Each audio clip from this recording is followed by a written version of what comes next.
Hai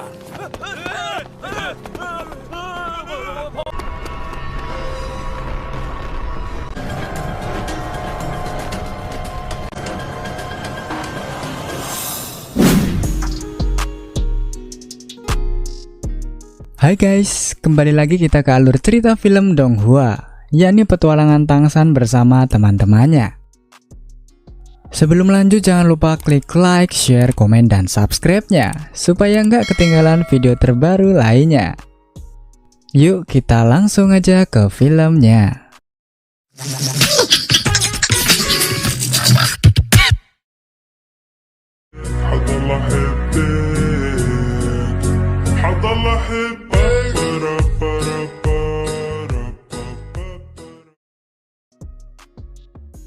Setelah tiba di pusat aliansi pandai besi, Tangshan dan timnya menemui pemimpin tempat tersebut, yakni kakek Logao. Dia sangat bangga dengan senjata-senjata miliknya. Ia pun mengatakan bahwa dia harus mengeluarkan banyak uang untuk mendapatkan barang itu. Tetapi apesnya saat ia mencoba membongkar komponen itu, senjata itu pun langsung rusak. Kakek Logao pun mengatakan bahwa orang yang membuat senjata itu sangat jenius. Setelah itu, Tangshan pun melihat rancangan dari benda tersebut. Dengan cepat, Tangshan langsung tahu bahwa benda yang dimaksud kakek adalah senjata buatannya. Ia pun segera mengatakannya kepada kakek Logao. Awalnya, si kakek tak percaya.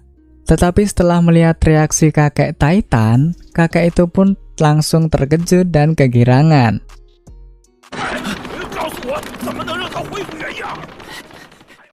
Itu karena ia dapat mengetahui bagaimana senjata ini dibuat. Lantas, Tangshan pun mengatakan bahwa ia membuat sistem senjatanya agar tak dapat ditiru orang lain. Senjata itu akan rusak secara otomatis ketika berusaha untuk dibongkar. Kakek Lau pun menanyakan bagaimana cara untuk memperbaikinya. Tetapi Tangshan mengatakan bahwa ia tak dapat memberitahunya, karena ini merupakan rahasia Sekte Tang. Hanya para anggota inti Sekte Tang yang dapat mengetahui rahasia ini. Tanpa pikir panjang, kakek Logao pun menginginkan untuk bergabung dengan Sekte Tang. Ia lantas memanggil muridnya yang bernama Silong untuk menggantikannya mengurus pabrik ini. Ini merupakan proses pergantian posisi paling sederhana yang pernah ia saksikan. Lantas Tangshan pun menyetujuinya. Meskipun awalnya di dalam hati sang kakek, ia hanya ingin mengetahui rahasia pembuatan crossbow. Tetapi lantas Tangshan tak kalah cerdik. Ia menawarkan kakek sesuatu yang lebih hebat. Tangshan berkata bahwa crossbow biasa itu tak cocok untuk sang kakek. Ia mempunyai proyek yang lebih hebat, yakni membuat senjata terbaik di Sekte Tang. Kakek Lau sontak tergiur dengan hal itu. Lantas Tangshan menyerahkan rancangan senjatanya, yakni kipas bulu merak dan lain sebagainya. Dengan cepat kakek itu pun segera mempelajarinya. Setelah itu Titan pun memesan logam kepada Silong. Ia memesan logam dengan jumlah yang amat besar, yakni 10 ton biji besi, 5 ton perak, dan 5 ton tungsen. Setelah itu mereka pun pergi menuju restoran di dekat kota Genshin. Tetapi di restoran yang mereka datangi dikatakan bahwa semua ruangannya telah dipesan. Lantas tak lama kemudian orang-orang dari istana Wuhuan atau Spirit Hall pun muncul. Mereka dengan angkuh mengatakan bahwa semua meja di restoran itu telah mereka pesan. Karena pengaruh mereka yang sangat disegani di tempat itu, mereka pun dengan gampang menindas orang lain. Lantas Silong sempat beradu mulut dengan Meyers. Dan Meyers yang terkenal suka menindas dan suka merendahkan wanita. Dengan pengaruhnya, Silong pun tak berkutik melawannya.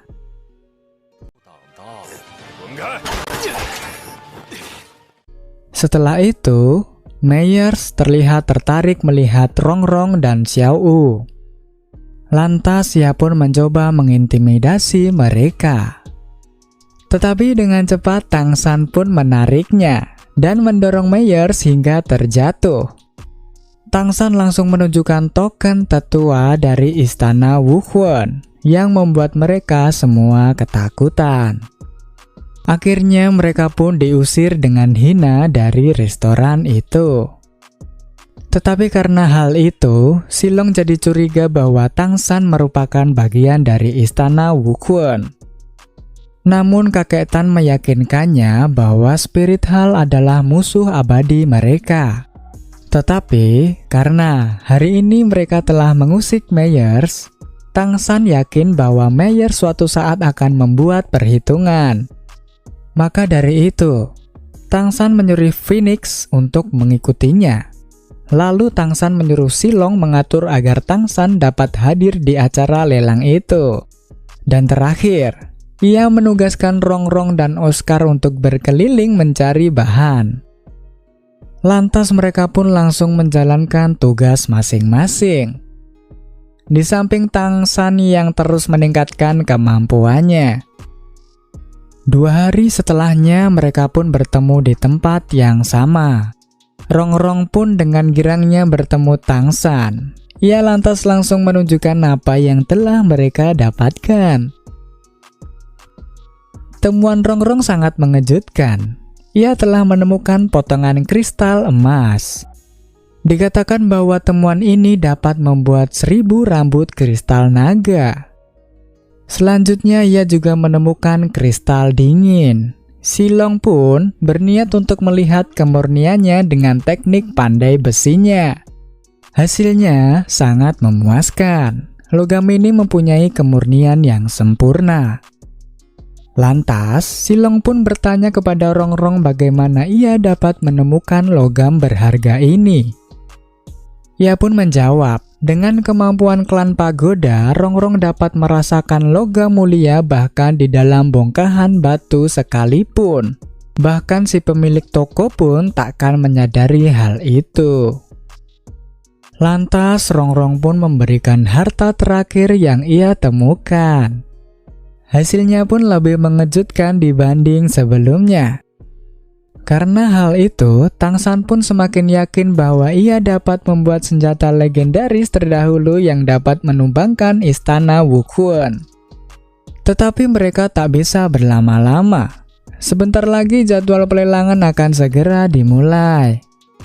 Setelah Tang San sampai di sana, ia pun kembali bertemu dengan kakek Lau. Ia mengatakan bahwa senjata yang direncanakan Tang San membutuhkan bahan yang paling keras dan kuat. Tetapi Tang San mengatakan bahwa bahannya telah siap. Dan segera setelah mereka kembali ke Sekte Tang, mereka akan langsung melaksanakannya.